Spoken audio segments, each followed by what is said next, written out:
All right, coming up on today's edition of the Art Business Mornings, it's video, stupid. Play on James Carville's famous quote, the best way to sell art or photography, and why you need to be prepared, okay, to leverage video this Q4 and really every single solitary day.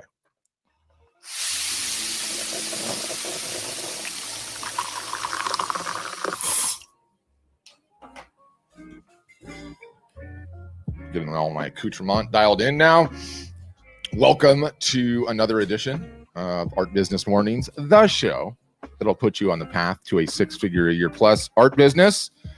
And it's crazy election times as I record this. And so I figured I would pull out a famous old quote from the Ragin' Cajun himself, James Carville, when he said, "It's the economy, stupid." And I'm going to put my spin on it. As much as I hate using the word stupid in any title, he used it, James Carville, on purpose when he said it, right? And the premise is, if you ignore the economy, you are stupid. No one wants to be stupid, so give the economy a whole lot of attention, okay? And that premise, it also works here. Video is just, it's a big deal. It is a huge deal. And if you're not leveraging it in your art sales process, well, you get the point, right? Nobody wants to be stupid. What is the best way to sell art? Total trick question. I say this all the time. It's in person, face to face. No one's disputing that. Problem though, you, me, we are geographically fixed on this earth. You can't have 20 conversations at once, and you need to sleep. So you need a website, right? It can sell when you sleep, handle as many folks concurrently as possible. It's always up. It never takes breaks, right? So what's next? That's great. You know that selling art, photography is best in person. You know you need to have a website. You already have one. What's next? If on the left side, I got to get this so it works on both videos, you know, you have in-person selling. On the right-hand side, okay, you have your website. Video is the new thing in between. It is the new next best thing in selling art or photography. Full stop. Full stop. Is it new? No, it's not new. No, it's not new. Video's been around for a long time, right? And like video on the web has been around for a long time. But you know, it's always how it goes with like a new emergent technology. And not to say video is new, but things comes out, it's talked about like the second coming of Christ Jesus. Early adopters jump on, then it goes dark for a period of time. Then sometime later, when you least expect it, it comes to full prominence. And there's a consulting firm, I think they're called Gartner or whatever, that has this thing called the hype cycle. Okay. And, you know, picture a graph. On this side, you have visibility. On this side, you have time, right? And the way that they explain it is you have the technology trigger, this point where this thing comes out. And then they have what's called the peak of inflated expectations, where everyone thinks this thing is the second coming of Christ.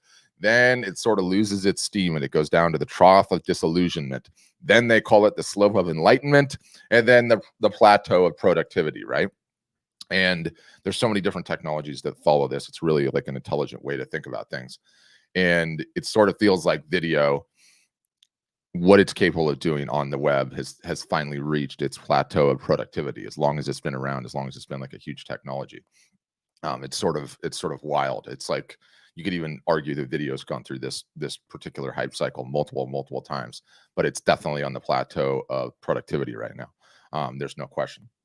Let's talk briefly about conditions on the ground, okay, that have sort of seen video usher in as such a massive change. Steadily increasing bandwidth for absolutely everybody out there on planet Earth for the most part. And I really do mean everybody. I don't just mean, you know, domestically or in North America or in Western cultures. I mean, just yesterday, I should say, it's still the morning and I haven't done it yet today, but I will be on a video call with members of my marketing team that are in North America, South America, Europe, and Asia. I do that every single solitary day. We never have any problems. We communicate on video seamlessly. It's flawlessly. A couple of weeks ago, I had a Zoom call with folks from 4 places in North America, 1 in Russia, multiple in Europe, a few in the Middle East, including Ramallah, Jordan, and Bethlehem, several different places in Asia, as well as South America, and a couple of people in the Caribbean, including Haiti. On that call, coincidentally, A few of the folks in Africa were having bandwidth issues, camera issues, and so I had to turn their camera off and the audio was fine. But you know what? I run 15 Zoom calls a week, and I have to do that a lot of times for people domestically here in the US. And you turn their camera off in Zoom and the audio is just fine.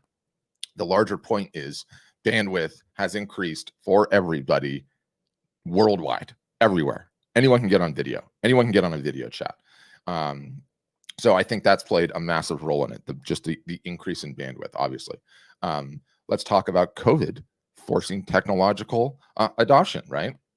You know, I run the art business workshops, right? 3 times weekly, by the way, 3 times weekly. Okay. You can get on it. You can register for a session anywhere that you see this video. There will be a link. If you're on Instagram, it's in the link tree. You can come on, talk with either me, the CEO, Nick, or our members of my marketing team about where you are in your career. Okay, enough of that pitch, but seriously register and come. They're a lot of fun. But anyway, on those Zoom calls, okay, of which I've had hundreds now, it's been a profound learning, right? And then Jim comes in, right? Jim's the snooty one. I don't know if you know Jim, and he's like, well, Patrick, that's all well and good, but you know, my high net worth collectors and buyers, they don't use video chat. And you know, I look at Jim, it's like, yeah, okay, Jim. Okay. Yeah, okay, Jim. Okay. I've had 20-year-olds, 30-year-olds, 40-year-olds, 50-year-olds, 60-year-olds, 70-year-olds, and yes, 80-year-olds on these Zoom calls week in and week out. And you know what's crazy? They all seem to be able to join the session. What's more, they all seem to be able to figure out how to unmute themselves and ask questions, including the 80-year-olds. And are there issues from time to time, you know, an audio issue or this or that? Yeah, but they're outside the norm. It's like 95 percentile. People come onto these Zoom sessions from everywhere in every age group and are able to communicate, right? And, you know, I am a huge tech nerd, okay, and always have been. Even just saying that, the gravity of saying that, okay, that all of those people from all of those age groups with all those various different technical acumens are capable of getting on a video chat and it just works. Nothing just works. Nothing just works in a technological case. Nothing.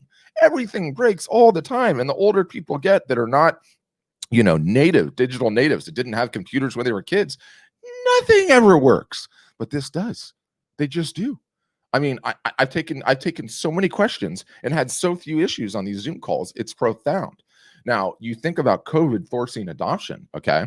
Do you think there is any chance, okay, the majority of those folks, especially the older ones, okay, would ever have been taking all of these video calls and getting involved in these video calls and wanting to do these video calls without COVID forcing it? No chance. No chance, okay? Not everybody would have been a Zoom native unless COVID came to town and forced everybody to communicate this way and go to weddings this way and have birthdays this way and see their grandkids and all the rest of it.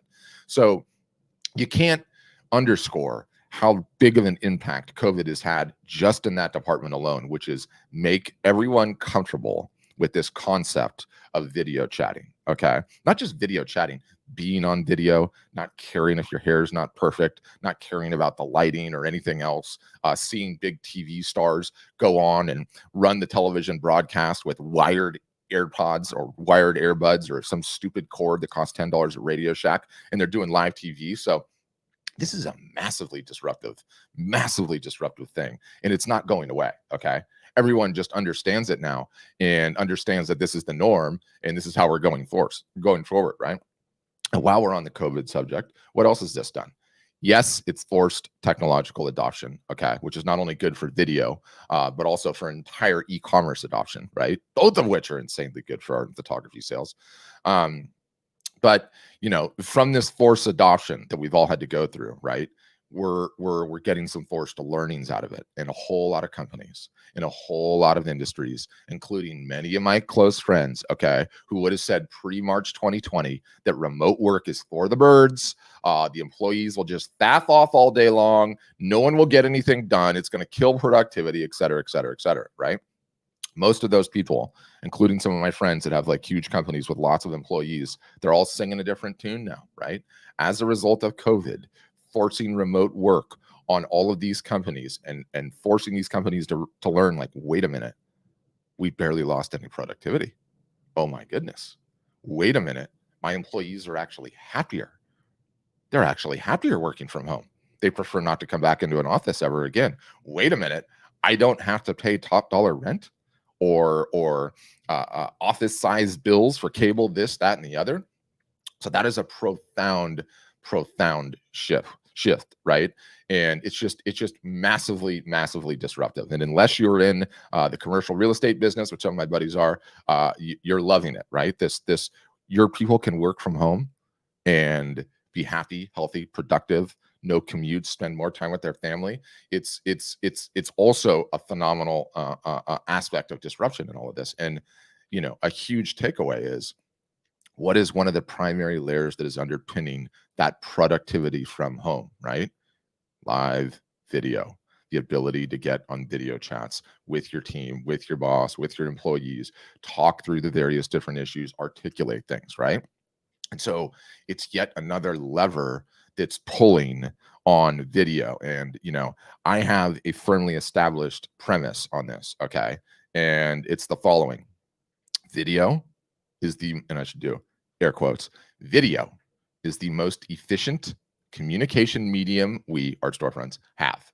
No matter the issue, new customer acquisition, teaching customers, resolving tech issues, resolving marketing issues, nothing is more effective nor more efficient than video, okay? This applies equally one-to-one, but ideally one-to-many. That is a premise that I am operating under, right? Now, ideally, of course, in person, face-to-face is better, but I have customers spread all over the world. So for me and Art Storefronts, as we contemplate video, it is the single solitary most efficient and effective way, okay, to get things done. And I talk about the layers of video and the disruption. I mean, this one is just, it's massive. It is massive for us. And let me give you 2 examples of how it's making a huge impact in our business, and then I want to laser into yours, right?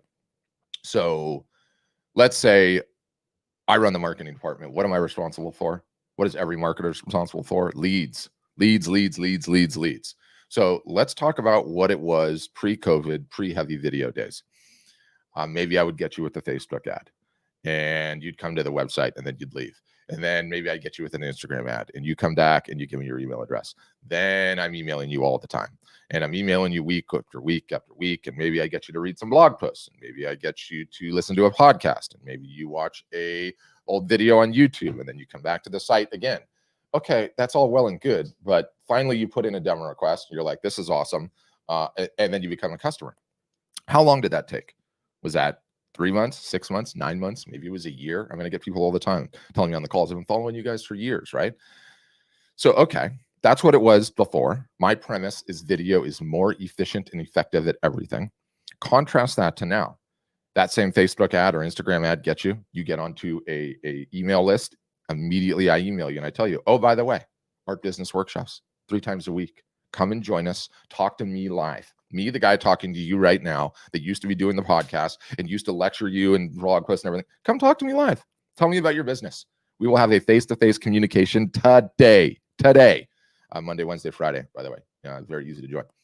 So what used to take 3 months, 6 months, 9 months, I'm now truncating down into sometimes days, sometimes hours, and then yes, sometimes weeks. But it is so much more efficient in contrast to what we once did. It is ridiculous. It is a massive amount of gasoline. Okay. So that's one example. What about tech support? People have tech support issues with our service all the time, right? Like any web service has. What would you do before? Maybe you do little web chats. Maybe you get on a phone call and go through that entire queue. Contemplate throwing everybody that's all going through the same stuff at the same time in a Zoom call and teaching one to many. Okay. Tech issues end up getting resolved near instantaneously. You're seeing the entire thing on video. You're getting to learn in a one-to-many situation, meaning you're just getting started with the software. You have this tech issue, but probably in like another month, you're going to have this tech issue. You're seeing that solved on the call. So there's all these various different layers where it's just a huge, huge deal. It is more efficient and it is more effective. I would say 10 times so in some cases. That's a big deal. That is a huge deal. And it can be a big deal for you too, right? So let's talk about what most people think, totally incorrect premise, how photography and art sells online, right? People get it in their heads. They need a piece of art that day. They go searching. They go online without talking to anybody and just seeing the piece one time. They pull out the credit card and they buy it, right? That's what artists and photographers think, that like there's this mass of people out there that are like, I need a new piece of art. There's that blank space on my wall. I'm just going to go search around Google, find something, and buy it instantaneously. Like the fringe cases is that. Like that never happens. That's just not the way it works, right? I mean, time to time, sure, but it's just not the norm. Artists and photographers get in their head that is how it works, though. You're just going to put things up online, and magically in the middle of the night, somebody is going to come and buy from you without requesting anything else, without having any conversation with you, without having any email dialogue or a phone call or anything else. And that's essentially the premise that underpins uploading your stuff to one of the online art galleries, right? That you're just going to magically upload things and then your work is done. It's over. You're just going to sit back and get paid, go right back into your studio or outside shooting. And nothing could be further from the truth. It's just not how art is sold. Okay.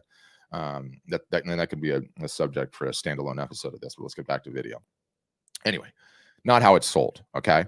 Moreover, the higher price point, okay, and I see this across the board and I have more data than you, so I know what I'm talking about. The higher the price point goes, the more there is a need, the more the buyer wants communication, email communication, phone calls. They want to interact. They want to ask some questions. They're not going to part with, $1,500, $2,000, $2,500, $10,000 without some correspondence to know that what they're getting and they're excited about it. So if the video premise works, okay, if the video premise works that I've expressed, what do you think is the most efficient and effective way for you to sell art and or photography?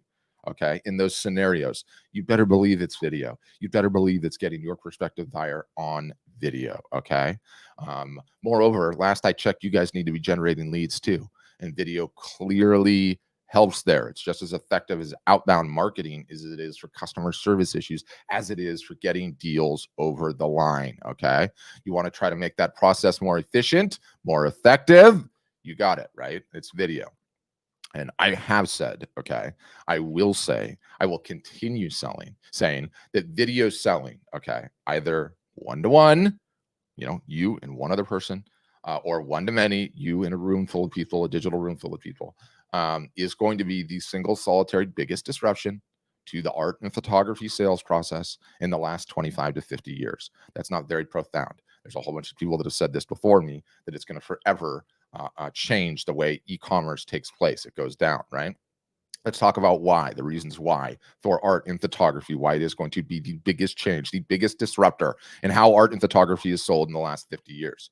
Number one, my favorite, it forces the artist or photographer, which, let's just be honest, for many of you will be the first time you've ever taken your merchandising seriously. Okay. If you're going to be selling directly on video, you better have some inventory. You better have some inventory, the finished product on hand, and you better be able to articulate it. What are the differences of it? What makes it interesting? What are the differences between the media types, right? And, just getting you guys to do that alone is a huge win. So few artists and photographers have the various different media types of which they're trying to sell their work. You guys are constantly trying to sell your stuff as 2D images on Instagram or Facebook. No one's buying 2D images. No one's buying that. They're buying the finished product that goes on the wall. Okay. So you need to have the finished product that goes on the wall. So that's a huge part of video selling. Two, it forces you to work on talking about your art, talking about your process, talking about what went into it, and then selling. All of you guys need practice on that. Every single solitary artist and photographer I know that's a customer needs practice on that, and you get better with practice. You can do it without leaving your home or studio. You can run multiple video chats, one-to-one, one-to-many, a day, okay? If it's as efficient as I've articulated, and it is, that it's going to speed up everything you do, your marketing, your selling. If we, art storefronts, are seeing a 10x improvement in efficiency via using video, you will see the same thing. It's got nothing to do with us. It has to do with the video. So it will completely speed up, okay, both your marketing and your selling. Video deepens the bond, okay, massively so. Okay, folks will get to know and like and trust you 10 times faster than they did before. 10 times faster than they did before. They want to know you, okay? They want to say they have a relationship with the artist. The know, like, and trust thing is so important. And the fact of how long it takes to do that, oh, I'm just going to follow their Instagram post, and oh, they're kind of quirky, and oh, look, this is a funny video of doing whatever. Oh, look, there's their dog and their cat, or boom, you're in a chat and you're talking to the artist. Are you kidding me? Like it's 10x. The sooner they know, like, and trust you, the sooner your work is going to end up on their wall. That is just full stop. Okay. The technological barrier. Okay. Another point to getting started is nothing. What do you need to get started? You already have it. It's just your phone. It's just your phone. You don't need anything else. Just your phone on speakerphone. You don't even need any stupid earpods or a plugged in headset, although all of you guys have that too. That's the barrier to entry. It costs zero, nothing. Okay. The MVA, the acronym stands for minimum viable audience. Defined the number of people that you need to have on a video chat to make it worth your time to provide an ROI is one qualified buyer. Just one. Just one. Yes, one-to-many is better, but one-to-one, if they're qualified and they're going to buy, getting on a video chat is a positive ROI activity for you. I already know this. So, another point, the ability to run full-on flash sales and live art shows is incredible. That was just not possible before. I contemplate all the customers that we have and all the people that I've talked to that have spent the last umpteen years of their life doing the fair and show circuit, right? From the time, okay, that it takes you to get that booth down from the attic, get your samples ready, load up the car, load up your inventory, drive to the show, set up, sit on your feet for 8 hours a day, stay at the hotel, eat a crappy meal, maybe have a cold beer, break it all down, drive home, unload the car, etc. You could do 20 live art shows from the comfort of your home or studio and have way more energy and time left after the fact, and no booth fees, right? So you talk about the efficiency of just that scenario, right? Running live art shows. Again, you have to have some of your own attention to be able to do that. But running the live art shows versus doing that show circuit and how much time, energy, and effort it takes to get out there. Now, I'm not saying I'm against the live art show, the in-person shows, right? When they're available, I still think there's fantastic things about them, but just the contrast in the two and not leaving your house. I mean, I could go on and on and on about this. I will go on and on about this. But better still, right? Better still. And here's some quick takeaways. Let's hope that you just watch this whole thing. Okay. Step one, 3 steps.